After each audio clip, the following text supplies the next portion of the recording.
Assalamu alaikum. Thank you again, and thank you very much, Dr. Muqbil, for the introduction.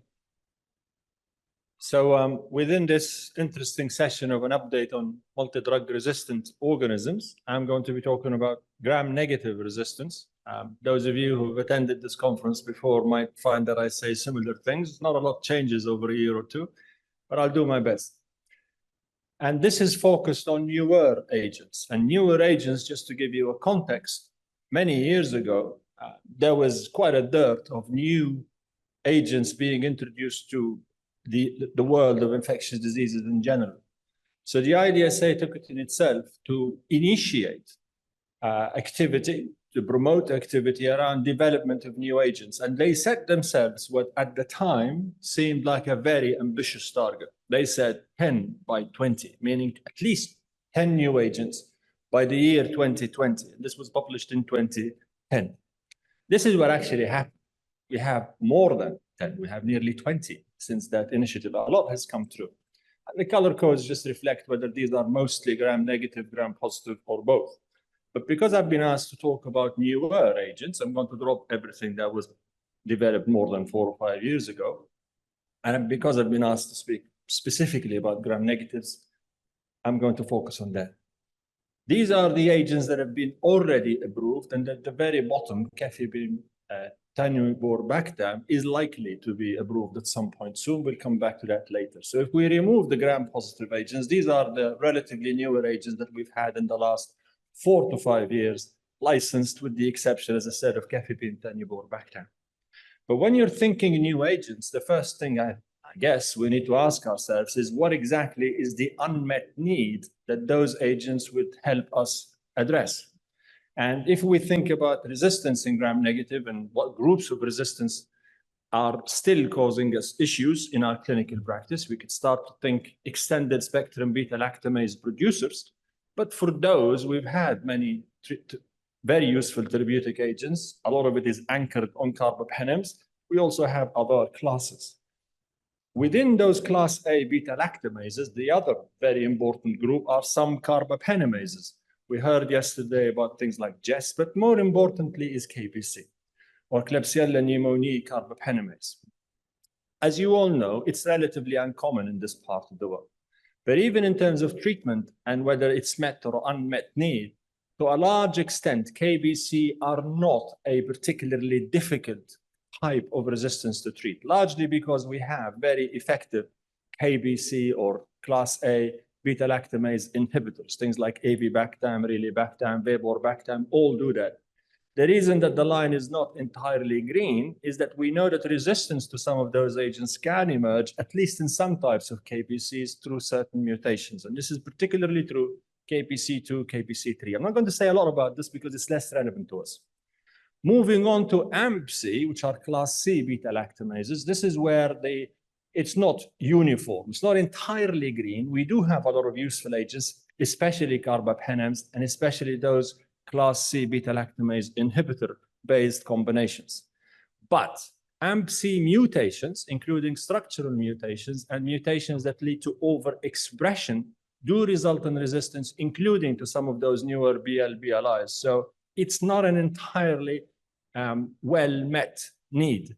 And if you look at the last list published by the WHO of organisms that are still of critical importance, you will note that it describes third-generation cephalosporin-resistant Enterobacterales. It doesn't say ESBL because to a large extent, ESBL is not the issue.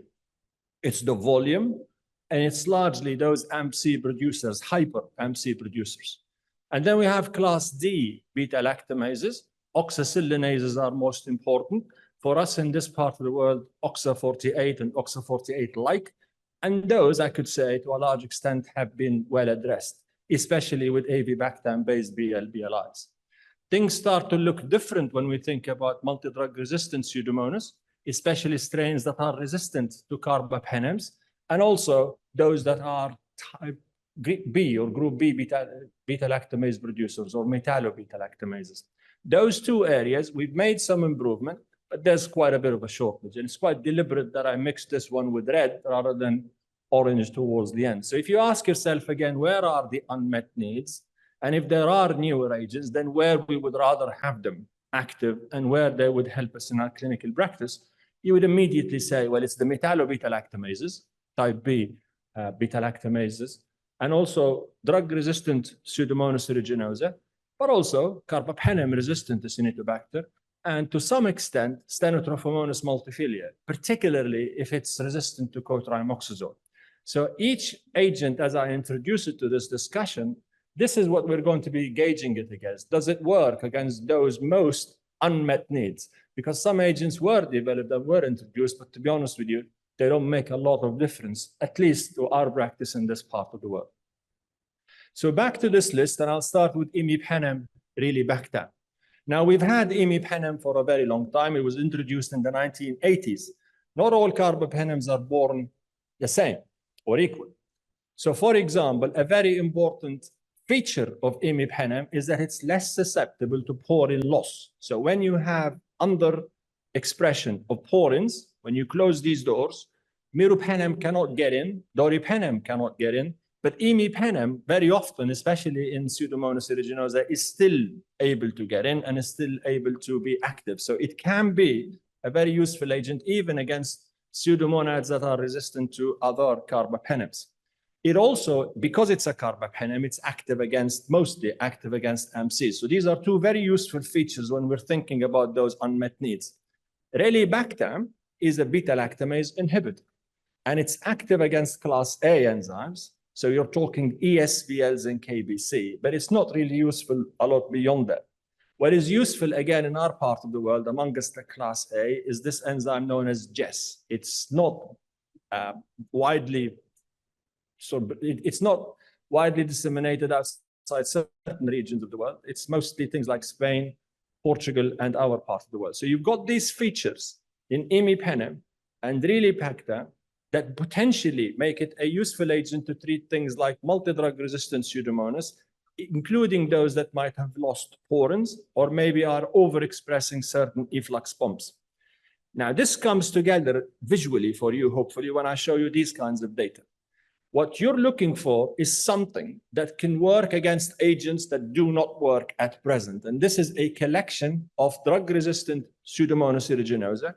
And here you can see a comparison in terms of percentage susceptible to carbapenems as well as imipenem rilibactam, and at the bottom, ceftolozane tazobactam. And the first thing I want to bring your attention is that when you have imipenem, when you look at imipenem, you see sensitivity of around 70% of all. Multi-drug resistant Pseudomonas, focus here, please, is about 40%. Now, when you add rilibactam, because you've inhibited class A enzymes, some of these ESBLs, and you've inhibited PDC, which is Pseudomonas-derived cephalosporinase, it's an AMPC. So when you inhibit those enzymes, you get much, much better activity. So you could see that it can turn difficult to treat Pseudomonas 0% susceptible to imipenem becomes nearly 60%. It's because it can inhibit those important enzymes and it can evade those porin losses. So it can potentially be very useful in vitro. The second in vitro feature that I would like to also emphasize for you is this thing about being able to resist resistance. So what I mean here is bacteria are equipped to be able to evolve and to develop resistance once exposed. So what you do in experiments like these is you expose bacteria to different concentrations of the antibiotic in vitro, and then you select those that emerge, and then you select them again and select them again, and you're just watching how quickly does the resistance emerge. In this experiment, extremely drug-resistant Pseudomonas were in vitro tested against ceftolozane tazobactam and imipenem rilibactam. I think it will be very, perhaps deeply ingrained in your brains by now that ceftolozane is such a wonderful anti-pseudomonal agent, and it is. So what you see here, the darker color at the bottom reflects imipenem rilibactam, and the lighter color at the top is ceftolozane tazobactam. And each step represents evolution of resistance with higher MICs. And when you look here, you could see that resistance eventually obviously emerges either way because you're exposing it to concentrations that encourages that. But it happens much, much earlier in ceftolozane tazobactam compared with imipenem rilibactam. And not just that, the magnitude of resistance is also higher against ceftolozane tazobactam. So if I would describe this slide in one sentence, I'd say imipenem-rilibactam, the other strand that it brings in, compared with ceftolozane tazobactam, is that it's less likely to fail due to resistance when you're using it to treat Pseudomonas, and it's less likely to result in more resistance. The other feature that was described in the same study, and I think this is very important, if an isolate becomes resistant to imipenem-rilibactam, it doesn't develop a lot of cross-resistance to other classes. Whereas ceftolozane tazobactam resistance, when it emerges, interestingly, it actually makes the bug even more susceptible to imipenem-rilibactam. So take it away as a simple in vitro experiment. These sorts of studies show you what an antibiotic can potentially do. It doesn't tell you what it actually does in a human being. So don't overinterpret this data. But what they do is they provide us basis to say, well, this is a potentially very useful agent against extremely drug-resistant or difficult to treat resistant Pseudomonas. If you want to know whether it actually works or not, you would look at clinical studies, in particular randomized trials. Now, if I tell you that the randomized trial that tested imipenem-rilibactam for treatment of carbapenem-resistant gram-negatives included only 30 patients, 30. Now, before you even start to give you the results, you're going to have to say, okay, well, the numbers are small. The numbers are small because the fact of life is it's very difficult to do randomized trials with these types of patients. It's not unusual. But the point is that the best that you can do in a randomized trial with such a new agent is say, well, yes, it looks like it works. But you can't go home feeling very confident. But overall, if you take what we call biological plausibility, if you understand what it can do in vitro, and then you say, well, the clinical data are not too bad, then that allows most of us to go away and use it at least for some patients. The next one is cefiderocol, and that's a subject of a lot of discussion. Now, cefiderocol was a new class of agents. It utilizes siderophores. Now, bacteria have a periplasmic space, and that's where the target of the cephalosporins or the beta-lactams generally exists. But the difficulty that antibiotics face to begin with is getting there. How do they get into this periplasmic space so they can actually inhibit bacterial replication? And what this antibiotic does is something really interesting and tricky. So it looks like siderophores. This is what bacteria use to bring in iron.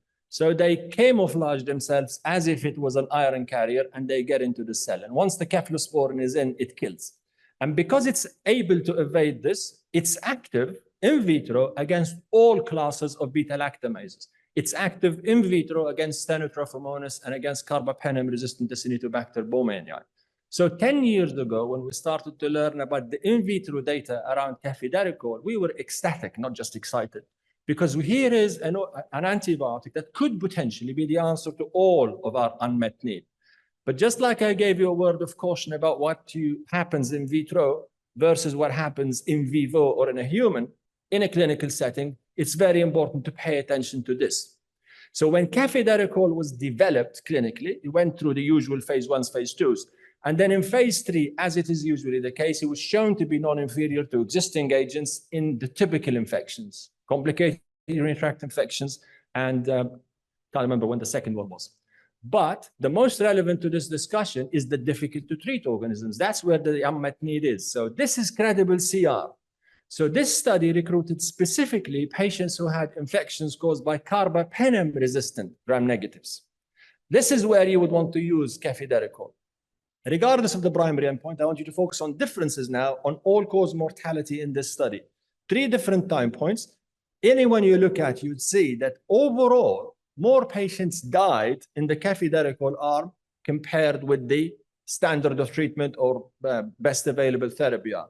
There was a very obvious imbalance, an imbalance that's almost a double mortality. So when these results came out, people started to think, but why is this? And then when you look at the sub-analyses, you find that this imbalance was driven largely by Acinetobacter, which was half of the isolates. So the investigators weren't sure what they're doing and what is going on. And because this was a registrational study, the data then was handed over to the FDA. And the FDA appointed an independent adjudicating committee. So people who had nothing to do with this study and didn't know what was going on. And they were blinded to what patients received. And this committee was asked, Do you think, based on these data, that these patients died because of treatment failure? And the committee would say yes, no, yes, no. And again, they were more likely to say yes, patients died because of treatment failure in the cafidaricol arm compared with the best available therapy. So in other words, it appears that this imbalance in mortality is real. So what you saw in vitro was not necessarily reproduced in a randomized trial, but it was a heterogeneous trial. And some of you might say, well, we're not quite sure. And it's quite right. You can't be sure just because of one result, but it was enough to raise some concern. And then people start to try to understand why this could be the case. And then you look at microbiological or in vitro data and you start to understand that cafidaricol looks great on paper. But as you dig deeply, you start to see potentially some issues. So one important issue is known as the inoculum effect. What it means essentially is that an antibiotic might work, but if you give it a lot of bacteria, it might not work anymore. So if you have an infection, so-called high inoculum infections, it could fail. And this is something that can be demonstrated in vitro for cafidaricol. So it has this issue. The other important issue is that it has a lot of cross-resistance with other classes. So if you're preserving it to use it against already difficult to treat bugs, and I'll show you a slide after that that demonstrates this, it might not be great. And then there's this phenomenon, heteroresistance. So you've got a population of, say, Pseudomonads or Acinetobacters. The majority might be susceptible, but subpopulations within them could be resistant, and those could not be detected easily in a diagnostic laboratory. So if your lab is reporting this as susceptible to cafidaricol, it cannot tell you exactly whether there is heteroresistance or not. Finally, and that's also very important, in reality, resistance to cafidaricol emerged mostly because of mutations in the iron transport system. So if you take all these microbiological issues and say, okay, so what happens if I use or test a large collection of gram-negatives against cafidaricol in vitro? This is a beautiful meta-analysis. It included more than 80,000 isolates. And what it looked at are resistance and susceptibility rates to cafidaricol across the world. So the first thing you could see there is that if you ask what proportion of, say, Enterobacteriales are resistant to cafidaricol, the answer is 3%. And that sounds great. It's a little higher, as you can see, with Acinetobacter. But that's not where we want to use cafidaricol. We want to use it for slightly more resistant bugs. So what about carbapenem-resistant Enterobacteriales or Acinetobacter or carbapenem-resistant Pseudomonas? You can see that the proportions are now higher. But amongst those, as I showed you at the beginning, the most worrying are metallo-beta-lactamase producers. So what about metallo-beta-lactamase producers, NDM, CRE, or NDM Acinetobacter? Look, nearly half are resistant to cafidaricol. And what about ceftazidime-resistant Enterobacteriales? If you had access to ceftazidime avibactam, and this is something that you already have, it's not an unmet need for you. Well, a bug that is resistant, Enterobacteriales, that is resistant to ceftazidime avibactam, the chances are 1 in 3 that they will be resistant to cafidaricol too. So what I'm trying to say to you is that it looks great in vitro. The first trial did not help us much. Those of you who were in Barcelona last month for ECCMID, I was there, and I was most excited about seeing this study. The study was very optimistically named Game Changer. And the Game Changer is an investigator-initiated study that randomized patients with gram-negative infections to receive cafidaricol, right? Versus best available treatment as judged and selected by the investigators. It was a non-inferiority trial. And the primary endpoint was 14 days mortality. These are baseline characteristics as you'd expect with any gram-negative infection. So the question that Game Changer was trying to answer is, were the results from credible CR, this imbalance in mortality that I showed you that was driven largely by Acinetobacter, pneumonias and bacteremias, was that something that is real or not? And now we're going to have a pragmatic randomized trial across the world that is going to try to answer that. So excited, waiting for results. Well, this is the primary endpoint. I only have the slides that were shared in ECCMID. The full paper has not been published yet, but what is being presented, I think, addresses most of our questions anyway. 14-day mortality was the primary endpoint. The proportion who died was 8% versus 6.7%. This is overall. So the study is a non-inferiority with what they call nested superiority. I'll explain this So if you're doing a non-inferiority trial, your primary aim is to demonstrate whether this drug is at least as good as the comparator. But if you do some statistical tweaking at the beginning, you can a priori decide that if the entire confidence interval is above 1, then you can also infer superiority. So this is known as non-inferiority with nested superiority. Now, this study, not surprising, not perhaps very difficult, demonstrated non-inferiority of cafidaricol, but it did not show superiority. So it may be as good as, but it's not statistically better than the best available treatments that were used. Again, the question is not how cafidaricol does for any gram-negative. The focus really is on carbapenem-resistant bugs.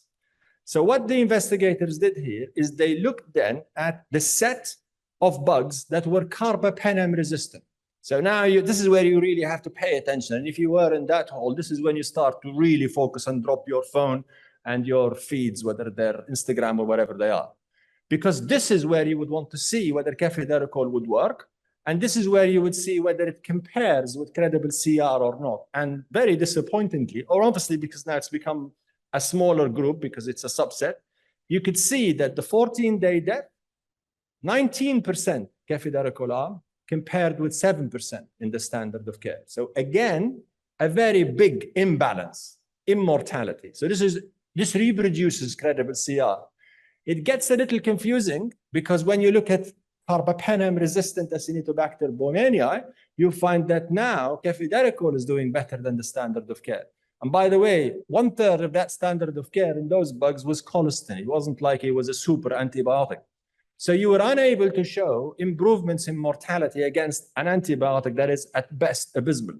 So when you look at this and you look at credible CR, you start to think, well, unfortunately, cafidaricol does not address fully our issues.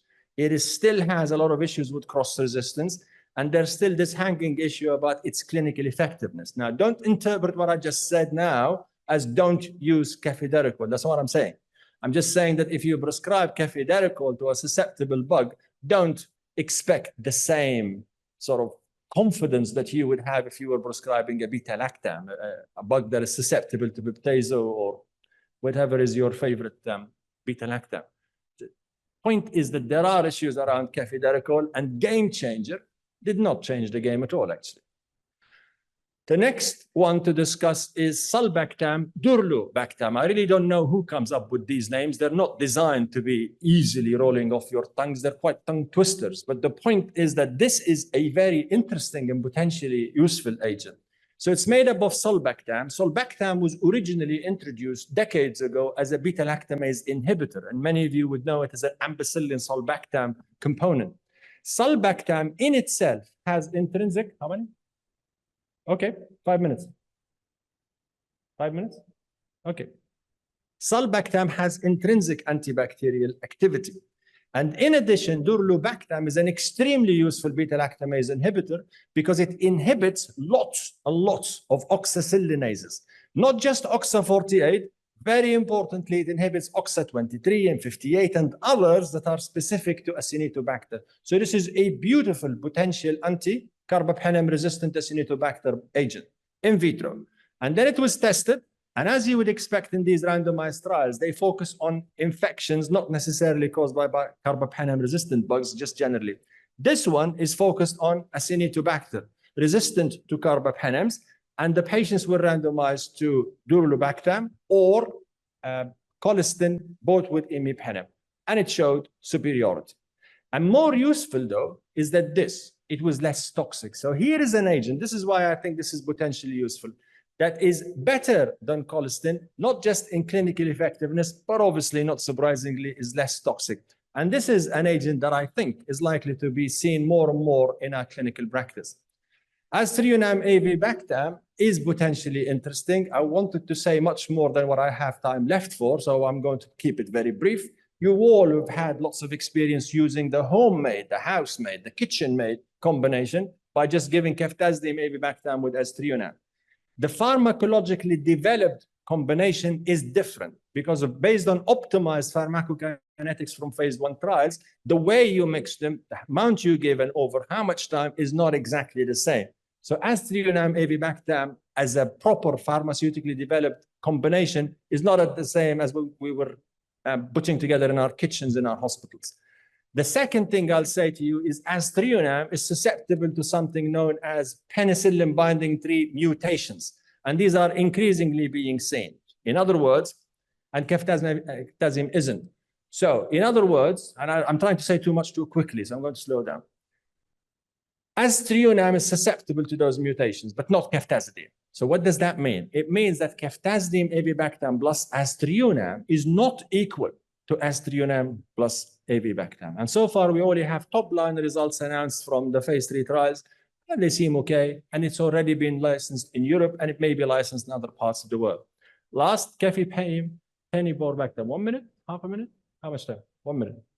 It's a good agent potentially, and it did well in a trial, as you would expect, but it did not pass FDA assessment for licensing, not because of concerns around efficacy, but about manufacturing, and FDA requested more information. There are others that are still in phase 3, and at the moment, if you look at where we need and how are we going to use them and focus only on newer agents, for metallo-beta-lactamases, we have cafidericol, we have aztreonam avibactam, hopefully soon for us, cefepime, penibarbactam, and potentially zidibactam too.